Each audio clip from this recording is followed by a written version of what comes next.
Hey, I'm Ken Russell, and this is my 1965 Volvo 1800S called the Sinner.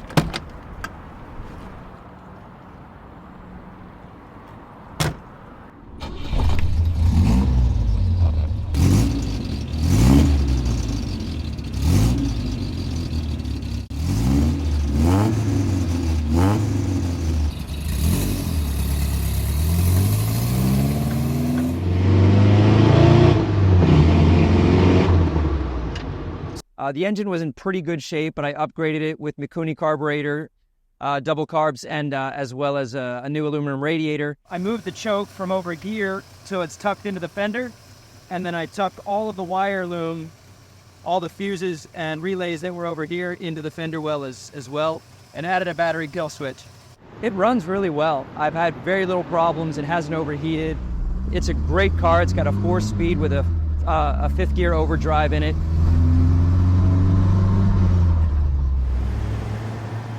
It's really a joy to drive.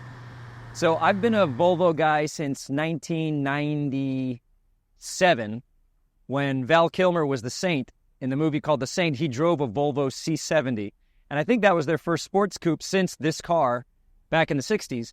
And I just fell in love with it. I wanted to be Val Kilmer, and I had to have that car. I've always wanted the P1800. Well, Volvos are known for, safety and sensibility, but certainly not style. And this car may be one of the major exceptions for them.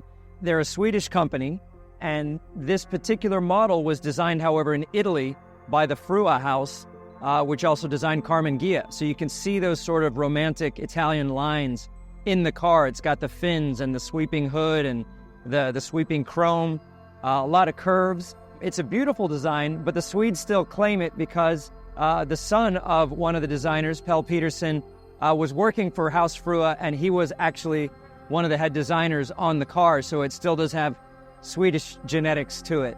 I didn't know it at the time when Val Kilmer was the Saint, but that movie was a remake of the 1960s TV show in the UK called The Saint, with Roger Moore, who played Simon Templar, who was the Saint, and that was before he was James Bond. He drove this car in that TV show. It was one of the very first spy TV shows where a car was kind of one of the stars of the show, and that's what made this car famous.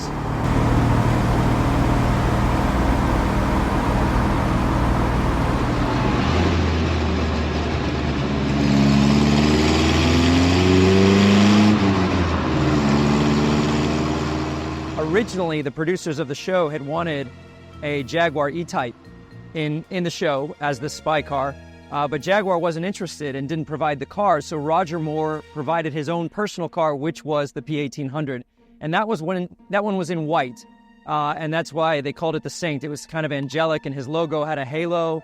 I've taken it a different direction. I've made a much darker version of the car, and so mine has horns and a tail, and he's called the Sinner.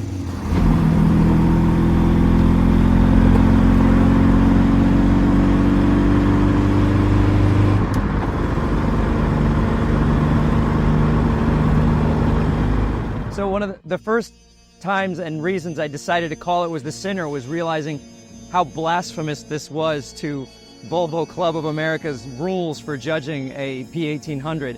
I got kicked out of my first car show after I finished the restoration.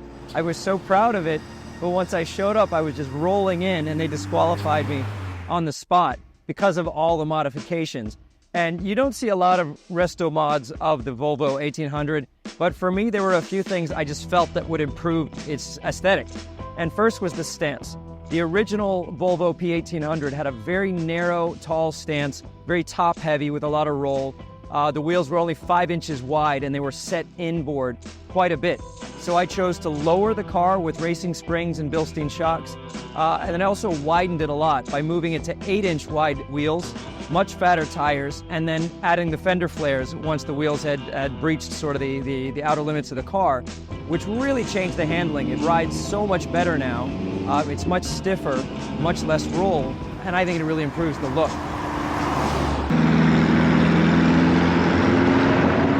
Well, it's not as recognizable or as collected as a lot of the other cars of the era. It was competing with the Mercedes 300 SL and the E-Type and the Aston Martin, but it was competing in a very aggressive way.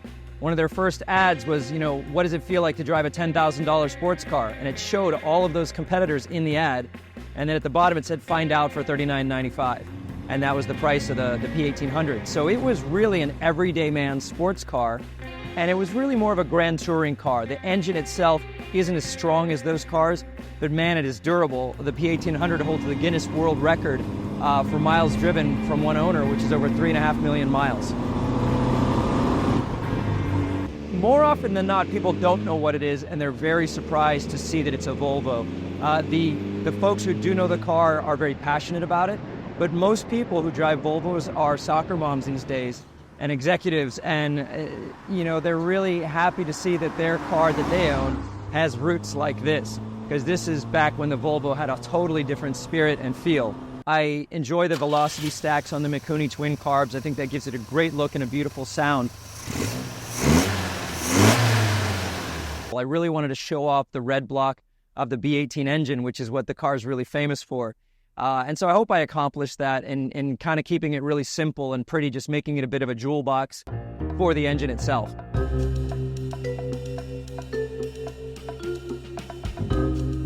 Some of the other upgrades, I went with, instead of the Lucas headlights it would have traditionally had, I went with the French Marshall racing headlights, which are now made for motorcycles in Japan. But the Marshall headlights with the little cat logo on front, I thought was quite fitting.